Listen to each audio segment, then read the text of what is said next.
एक minute walk through कर रहे हैं, बोल बोल। हाँ आपके आ ऊपर जरा। तर ही थेट संभाजीनगरमधली दृश्य आहेत, ज्या घरामध्ये TCS प्रकरणातील आरोपी निदा खान हिला आश्रय दिला होता त्याच घराची ही दृश्य सर्वात आधी साम टीव्हीवर निदा खानला ज्या घरात आश्रय दिला होता त्याच घराची दृश्य आणि ही अगदी सकाळीच महापालिकेनं केलेली बुलडोझर कारवाई।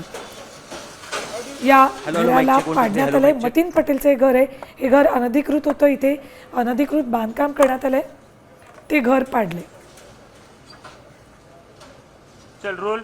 नाशिक धर्मांतर प्रकरणातील आरोपी नीरा खान हिला ज्या नगरसेवकाने ज्या घरामध्ये आश्रय दिला होता त्या घरावर आता महानगरपालिकेच्या वतीने बुलडोझर चालवण्यात आहे।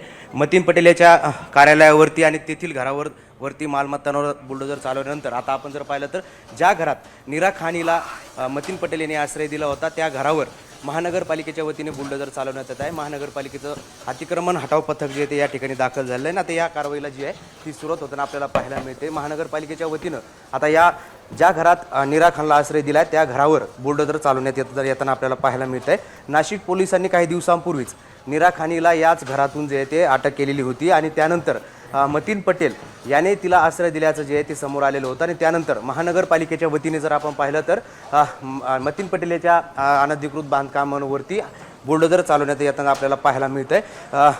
मी सध्या नारेगाव परिसरातील या घराजवळ उभा आहे आणि या घरावर हे बघू शकतो की बुलडोझर जे आहे ते आता कारवाईला सुरुवात करताना आपल्याला पाहायला मिळत आहेत। नीरा खान हिला मतीन पटेल याने याच घरामध्ये आश्रय दिलेला होता आणि याच घरातून नाशिक पोलिसांनी नीरा खान हिला जी आहे ती अटक केलेली होती। आपण बघू शकत असाल तर पाठीमागे कारवाईला जी आहे ती बुलडोझर कारवाईला जी आहे ती सुरुवात झालेली आपल्याला पाहायला मिळते। मतीन पटेल याच्या इतरत्र मालमत्तांवरती जी आहे ती बुलडोझर चालवल्यानंतर आता ज्या घरामध्ये नीरा खान हिला मतीन पटेल यांनी आश्रय दिलेला होता त्या घरावरती महानगरपालिकेच्या वतीने बुलडोझर जे आहे ते चालवण्यात येताना आपल्याला पाहायला मिळतंय। काही वेळातच या ठिकाणी देखील या घरावर बुलडोझर चालवण्यात येतं आणि या घरावर बुलडोझर चालवल्यानंतर मतीन पटेल याच्या मालमत्तांवरची जी कारवाई संपणार असल्याचं देखील पाहायला मिळतंय। अक्षय शिंदे, साम टीव्ही न्यूज, छत्रपती संभाजीनगर।